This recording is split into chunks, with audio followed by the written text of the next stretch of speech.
Captain Marcus Halever stood in the grand audience chamber of the Carrot Dominion, a species feared across the stars for their ruthlessness.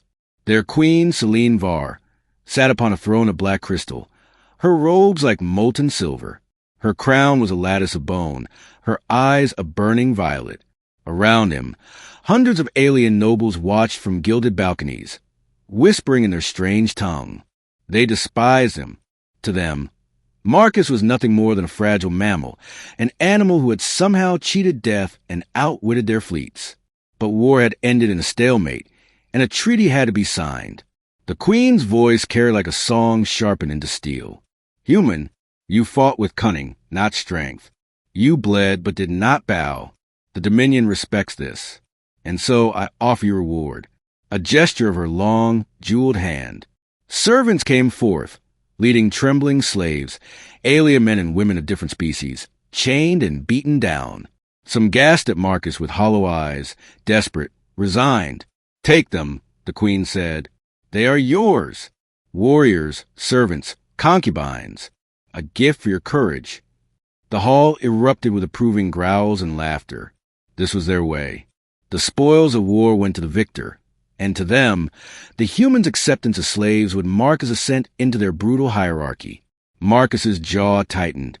He could still smell the iron of blood from the last battlefield, could still see the faces of refugees caught between two empires. He had not come here for chains. Slowly, he lifted his gaze to the Queen. Her beauty was otherworldly, but her cruelty was legend. He felt the weight of every eye in the chamber pressing on him, expecting gratitude or submission. Instead, his voice rang out clear, I refuse your slaves. The chamber went deathly still. Then came the laughter, mocking, booming, echoing to the hall like thunder. Refuse, one noble barked. The animal insults the throne. He dares spit on the Queen's gift, another hissed. Even Celine Var's lips curled faintly, though her eyes remained unreadable. And what then, human, would you claim instead? Gold? Land? Ships? Say the word, and it is yours. Marcus drew a steadying breath. His heart thundered, but he forced his voice not to waver. No riches, no slaves, no spoils of blood. He stepped forward, as close as the guards allowed. His eyes locked on the Queen's. What I ask is your hand. The chamber exploded. Nobles shrieked, howled, and jeered. Some leapt to their feet in outrage. A human, asking for their Queen, their living symbol of power, as though he were her equal? The very suggestion was blasphemy. Kill him, a noble roared. Feed him to the pits, another cried. Guards advanced with spears humming, but the Queen raised her hand. Silence fell like a blade. Celine Var leaned forward on her throne, her eyes narrowing. You, she whispered, almost amused. A mortal of flesh and bone, daring to seek me? You could have commanded slaves, or an empire's wealth, yet you asked for a throne beside mine. Marcus's voice was low, but strong, because peace cannot be forged by chains or gold. If this war is to end, it must be by uniting what is broken, and that unity must begin here. The Queen tilted her head, her gaze sharpened. You think to bind me with words of peace, human? To tame me? I think, Marcus said, to meet you as an equal. A ripple went through the chamber. The alien court had never seen such insolence or such boldness. For a moment, the Queen was silent. Then laughter spilled from her lips, low, melodic, but dangerous. Perhaps the prophecy whispers true, she murmured. Whispers swept through the nobles. Prophecy, that word again. Marcus frowned. What prophecy? He demanded. Celine Var's smile did not fade.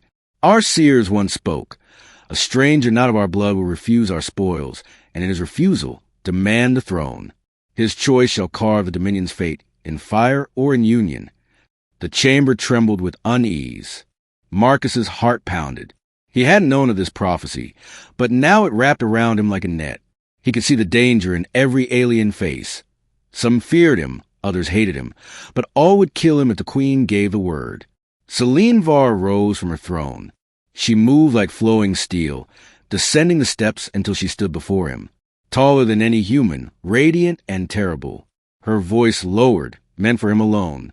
You realize, human, that by asking for my hand, you made every noble here your enemy. If I grant it, they will call me weak. If I refuse, they will demand your death. Marcus held her gaze. Then grant it not for love, but for survival, for the chance that our peoples might learn something beyond war. For the first time, the queen's expression softened, just slightly. Not enough for the court to see, but enough for Marcus to notice. She turned, her silver robes whispering against the crystal floor, and addressed the hall. This human has rejected chains. He has rejected spoils.